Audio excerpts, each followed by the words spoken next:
Shalom, selamat pagi. Bertemu kembali di dalam renungan pagi Embun Surgawi, di mana hari ini kita akan beraktivitas. Tetapi percayalah bahwa kita tetap akan menjadi anak-anak Allah yang terus disertai dan tidak akan pernah ditinggalkan. Kita akan berdoa terlebih dahulu sebelum menerima firman Tuhan. Bapa yang bertahta di surga, di dalam Yesus Kristus Tuhan Juru Selamat kami yang hidup, kami bersyukur buat Roh Kudus yang Tuhan anugerahkan untuk menjadi pertolongan, penghiburan, dan kekuatan. Roh Kudus sumber kebenaran di setiap langkah hidup kami. Pagi ini kami mau mengawali hidup kami menjadi kesukaan Tuhan terus-menerus sampai akhir hidup kami. Oleh karena itu, kenakanlah kami pribadi yang terus diperbarui Tuhan, dan oleh firman-Mu pagi hari ini kami mendapatkan santapan rohani yang indah di dalam Yesus Kristus. Hamba-Mu bercaya dan mengucap syukur. Haleluya. Amin. Dalam surat Kolose, surat yang dikirimkan Paulus, itu berbarengan juga dengan surat Filemon. Kalau surat Filemon itu kepada pribadi, dan kepada Filemon lah surat itu ingin meminta pengertian, pemahaman bahwa kasus yang dialami Filemon kepada Onesimus itu supaya kembali pulih, dan Filemon mau menerima kembali atas segala kesalahan Onesimus. Surat itu dimungkinkan sama dengan surat bagi jemaat Kolose di tahun 62 Masehi. Tetapi untuk Kolose itu adalah jemaat, surat yang diberikan untuk jemaat di mana masa itu terjadi pembelajaran sesuatu yang memberikan pengaruh tidak bagus bagi jemaat di Kolose, di mana ada bidat-bidat yang menggerus, yang mempengaruhi keimanan kekristenan, sehingga tokoh Epafras sebagai pendiri jemaat Kolose diperlukan pengertian pula agar jemaat Kolose semakin dewasa.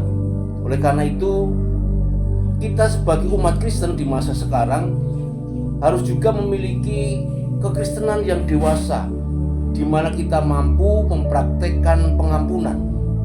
Bapak Ibu yang saya kasih dalam Tuhan Yesus Kristus, ketika kita mengerti bagaimana kepedulian seorang anak Tuhan, meskipun masih di penjara, dia masih aktif memperhatikan secara pribadi maupun secara umum, karena Paulus merasakan ada sesuatu kegerakan ketika di penjara dan menghadapi kondisi-kondisi yang memang perlu dibagikan.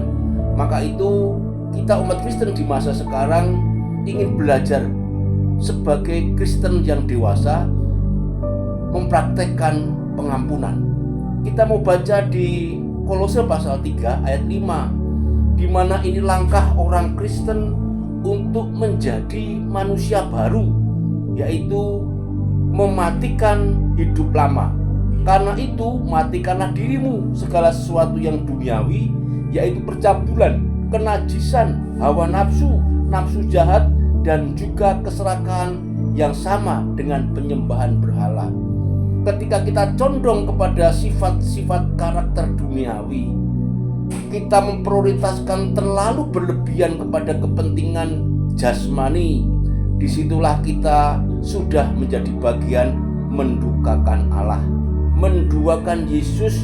Karena apa? Kebutuhan fisikal, kebutuhan ekonomi itu menjadi prioritas, maka kita sudah masuk dalam penyembahan berhala. Terlebih lagi kita suka percabulan, hawa nafsu, keserakahan, dan sebagainya. Itu sebagai orang Kristen dewasa harus kita matikan. Buanglah di ayat 8 dan 9 Bapak Saudara. Tetapi sekarang buanglah semuanya ini, yaitu marah, geram, kejahatan, fitnah, dan kata-kata kotor yang keluar dari mulutmu. Jangan lagi kamu saling mendustai, karena kamu telah menanggalkan manusia lama serta kelakuannya. Kekristenan yang dewasa, kekristenan yang mampu mengubah hidup lama menjadi baru. Kita mempraktekkan kehidupan yang melepaskan, yang membuang, yang mematikan kemarahan, kegeraman, kejahatan, fitnah, dan kadang kata-kata kotor itu keluar tanpa disengaja. Tetapi kalau itu menjadi kesengajaan, kita diajari untuk dewasa, untuk mampu membuang hal-hal dari mulut kita, yaitu dusta. Kesombongan itu suatu dusta, kejahatan, fitnah itu dosa, kata-kata kotor apalagi.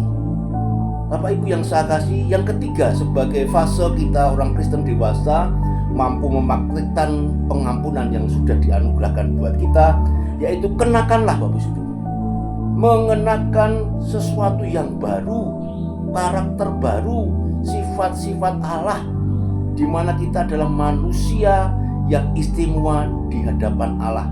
Sebagai ciptaan manusia, terlebih sebagai orang yang menerima kasih anugerah Tuhan Yesus Kristus, kita pasti bisa mengenakan manusia baru, di mana kita orang-orang pilihan, orang yang kudus. Kita sudah mengenakan belas kasihan, kemurahan, kerendahan hati, kelemah lembutan, dan kesabaran.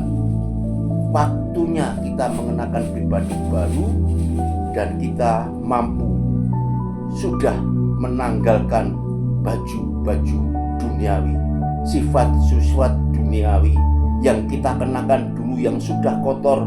Kita kembali telah menjadi manusia baru, mengenakan baju bersih, menjadi pribadi yang penuh kasih. Kiranya pengampunan kasih anugerah Yesus Kristus itu bisa kita praktekkan, karena kasih anugerah Yesus Kristus tentang pengampunan itu, sebagai umat Kristen dewasa, kita mampu memberikan pengampunan pula. Tuhan Yesus memberkati. Haleluya. Amin.